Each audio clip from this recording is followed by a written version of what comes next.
नमस्ते। आज हम पाचन तंत्र के बारे में पढ़ेंगे। आज हम मनुष्य के पाचन तंत्र के बारे में पढ़ेंगे। हम सभी ये जानते हैं कि मनुष्य को काम करने के लिए, चलने फिरने व दौड़ने के लिए ऊर्जा की आवश्यकता होती है और यह ऊर्जा हमें भोजन से प्राप्त होती है। भोजन में कंपोनेंट होते हैं भोजन के, कार्बोहाइड्रेट, वसा, प्रोटीन।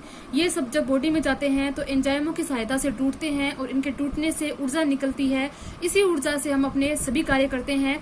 तो जो पाचन क्या है? पाचन वह प्रोसेस है या वह प्रक्रिया है जिसमें ऊर्जा प्राप्ति के लिए या ऊर्जा को प्राप्त करने के लिए कॉम्प्लेक्स पदार्थों, यानी जो अपन भोजन खाते हैं वो कॉम्प्लेक्स होता है, जटिल होता है।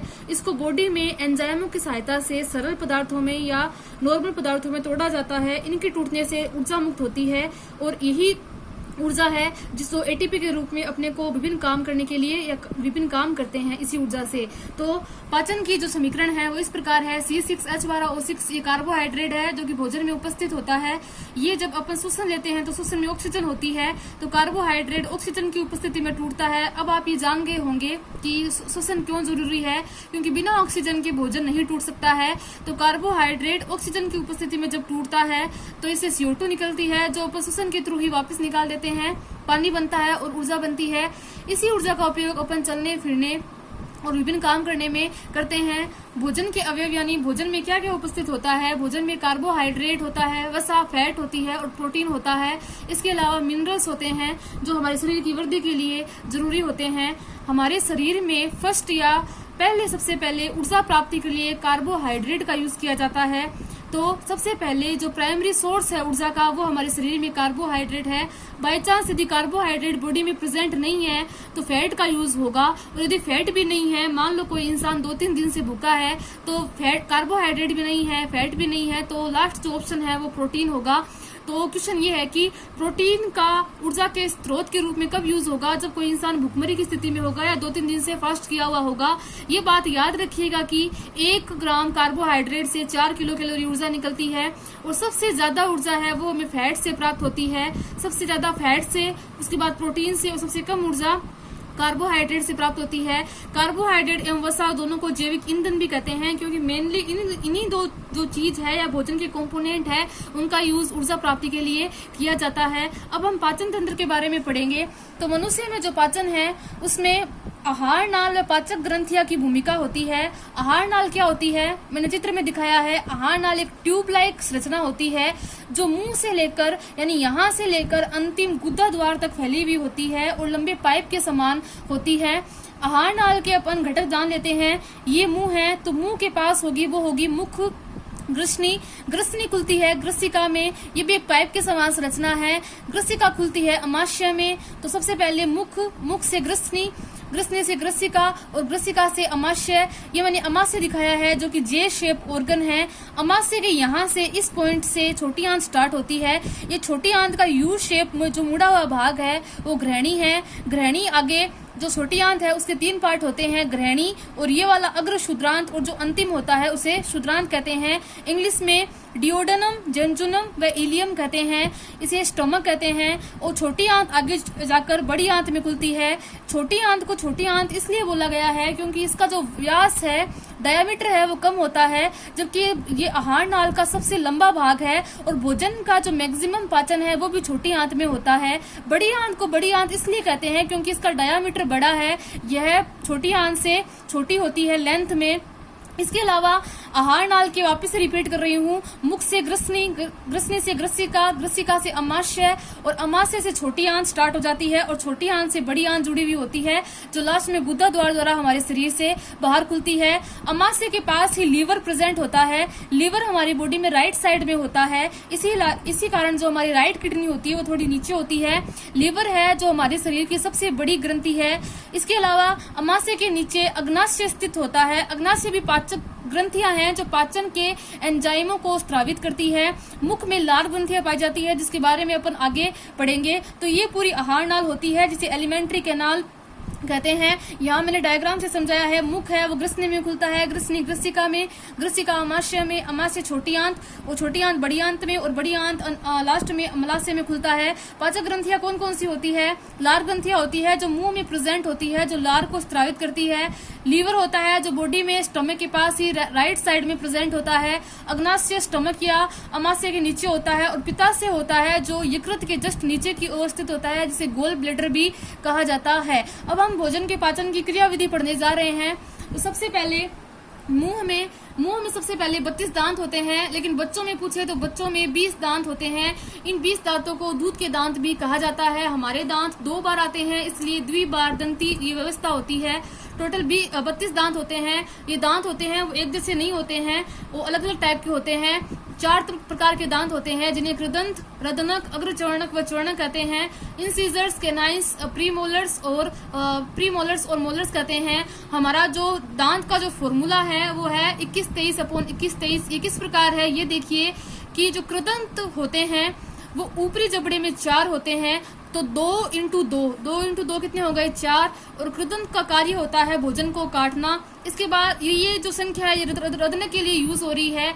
1 इंटू 2 तो 2, यानी प्रत्येक जबड़े में रदनक 2 होंगे, इनका काम है चीरना व फाड़ना भोजन को। इसके बाद अग्रचर्णक 2 इंटू 2, यानी प्रत्येक जबड़े में कितने हो गए? ये 4, इनका काम है भोजन को पीसना। उसके बाद आते हैं चर्णक जो 3 इंटू 2 यानी 6, प्रत्येक जबड़े में कितने हो गए? 6। यहाँ ये ऊपरी जबड़ा है, ऊपरी जबड़े में टोटल दांत हो गए 16, तो निचले में कितने होंगे? 16 इंटू 2 यानी 32। टोटल दांत 32 होते हैं। याद रखिए कि दांत का निर्माण डेंटिन से होता है और जो दांत की जो कवरिंग होती है वो इनिमल से बनी हुई होती है। इनिमल हमारी बॉडी का सबसे स्ट्रोंगेस्ट पार्ट है, यानी सबसे मजबूत पार्ट है। इसके बाद जो मुंह होता है उसमें जीभ होती है, जीभ पर स्वाद कलिकाएं होती है जो भोजन के स्वाद का ज्ञान करवाती है। लार होती है, लार जो मुंह में उपस्थित होता है वो एक लिक्विड होता है, ये क्षारीय लिक्विड होता है जिसका पीएच 7 से ज्यादा होता है। लार में एक एंजाइम होता है जिसे टाइलिन या एमाइलेज एंजाइम कहते हैं। इस एंजाइम का काम है कार्बोहाइड्रेट का मुख में पाचन। तो क्वेश्चन ये बनता है कि भोजन का पाचन कहाँ से स्टार्ट होता है? याद रखिए भोजन का पाचन मुख से ही स्टार्ट हो जाता है और इसका पाचन करता है लार में उपस्थित एमाइलेज एंजाइम। इसके अलावा लार में एक लाइसो एंजाइम होता है जो भोजन में एंटर करने वाले जीवाणुओं को मारता है। तो सबसे पहले भोजन का पाचन स्टार्ट हो गया है मुंह से। कार्बोहाइड्रेट का सबसे पहले पाचन स्टार्ट होता है। एंजाइम है टाइलिन जो कि लार में प्रेजेंट है। ये कार्बोहाइड्रेट को थोड़े सिंपल फॉर्म में चेंज कर देगा जिसे माल्टोज कहते हैं।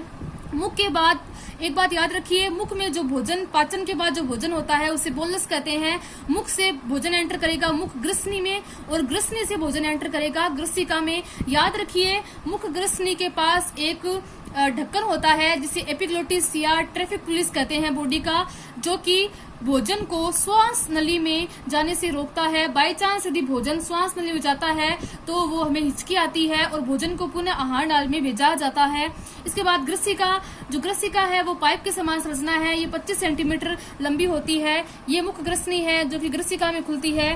ग्रसिका में क्रमाकुंचन गति होती है, यानी एक ग्रसिका का एक भाग फूला हुआ व एक भाग पिचका हुआ होता है और क्रमाकुंचन गति द्वारा ही भोजन अमाशय में प्रवेश करता है। ग्रसिका में किसी भी प्रकार का कोई पाचन नहीं होता है।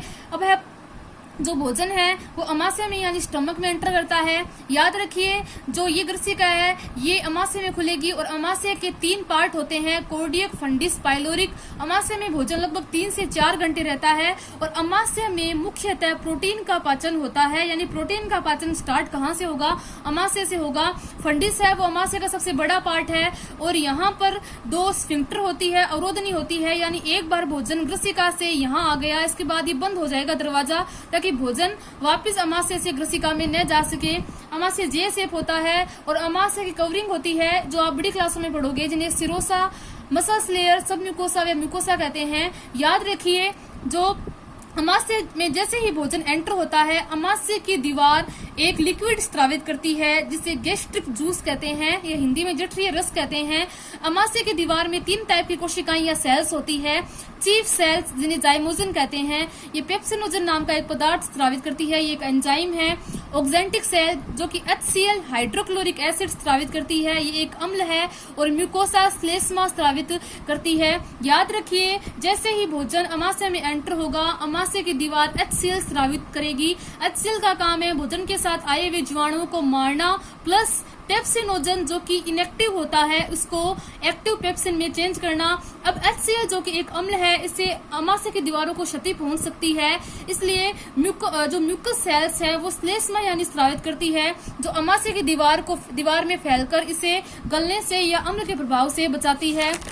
अमाशय में पाचन, तो पेप्सिनोजन ये निष्क्रिय है, जिस चीज के पीछे ओजन लग जाता है वो निष्क्रिय होता है। इसको एक्टिव में कौन चेंज करेगा? हाइड्रोक्लोरिक एसिड, जो इसे एक्टिव पेप्सिन में चेंज कर देगा। ये पेप्सिन ये प्रोटीन को पचाने वाला एंजाइम है, तो प्रोटीन का पाचन अमाशय में स्टार्ट हो गया है। प्रोटीन का पाचन होता है पेप्सिन प्लस HCl, ये 2 या 3 pH होती है, pH बहुत निम्न होती है, यानी माध्यम बहुत ज्यादा अम्लीय है।